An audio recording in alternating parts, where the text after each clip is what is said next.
कहानी। राजा जी जो निसंतान थे, संतान प्राप्ति के लिए हर जतन कर चुके थे, लेकिन उनके घर में कोई संतान नहीं हो रही थी।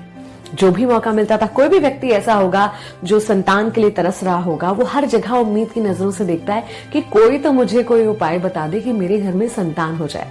ऐसे ही उन्हें किसी ने एक तांत्रिक बाबा के बारे में बताया।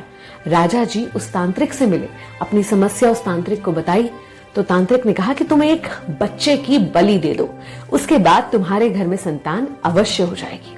अब संतान के मुंह में पागल राजा ना सही सोच रहा था ना गलत। उसने राज्य में ढिंढोरा पिटवा दिया कि मुझे एक बच्चे की बलि देना है।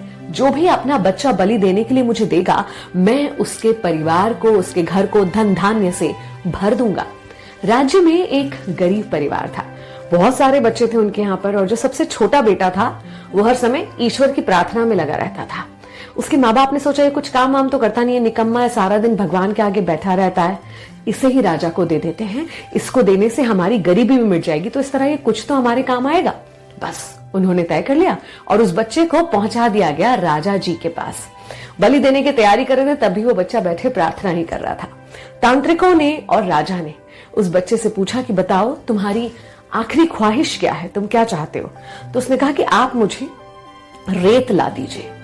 इन्होंने उसे रेत ला के दी। सब लोग देख रहे थे कि रेत से क्या करने वाला है। उसने रेत के 4 टीले अपने सामने बनाए। चारों टीले बनाने के बाद एक एक कर पहले, दूसरे और तीसरे टीले को उसने अपने ही हाथों से तोड़ दिया। चौथे टीले के सामने हाथ जोड़कर नमन किया और उसके बाद राजा और तांत्रिकों से कहा कि बस अब आप लोगों को जो करना है करिए। सब लोग डर गए। तांत्रिकों को लगा कि ये कोई हमसे भी बड़ी क्रिया कर रहा है क्या, ये कर क्या रहा है? तो उन्होंने पूछा कि बताओ तुमने ये क्या किया, ये टीलों का क्या मतलब था? तो उसने बताया, देखिए पहला टीला था मेरे माँ बाप का प्रतिरूप। उनकी जिम्मेदारी थी मेरी रक्षा करना, मेरे जीवन को बचाना, लेकिन उन्होंने तो पैसों के लिए मेरा जीवन ही बेच दिया। दूसरा टीला था मेरे सगे संबंधियों का। उनका कर्तव्य था मेरे माँ बाप को समझाना, उन्हें गलत काम करने से रोकना, मगर उन्होंने भी ये नहीं करा, इसलिए मैंने दूसरा टीला भी तोड़ दिया। तीसरा टीला था राजन आपका। आप राजा हैं, आपका दायित्व है प्रजा की रक्षा करना, लेकिन आप तो खुद ही मेरी बलि देने के लिए मुझे यहाँ पर ले आए, इसलिए आपके नाम का टीला भी मैंने तोड़ दिया। फिर राजा ने बड़ी हैरानी से पूछा, और ये चौथा टीला, ये किसके नाम का है? उसने कहा, ये ईश्वर का है। अब आगे वही होगा जो ईश्वर चाहता है। मेरे ईश्वर पर मुझे पूरा विश्वास है।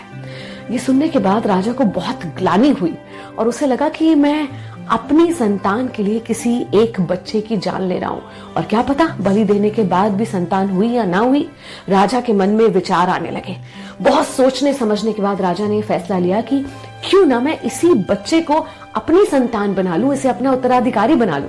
संपूर्ण सोच विचार के बाद राज्य में ढिंढोरा पिटवा दिया गया और उस लड़के को राजकुमार घोषित कर दिया गया। राजा ने सोचा, इतने अच्छे मन का, ईश्वर में आस्था रखने वाला बच्चा मुझे मिल रहा है, तो बस मुझे और कुछ नहीं चाहिए।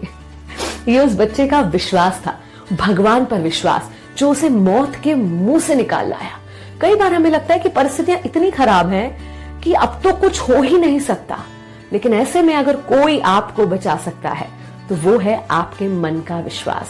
बहुत खराब है परिस्थिति आसपास, लेकिन मन से इस विश्वास को डगमगाने मत दीजिए।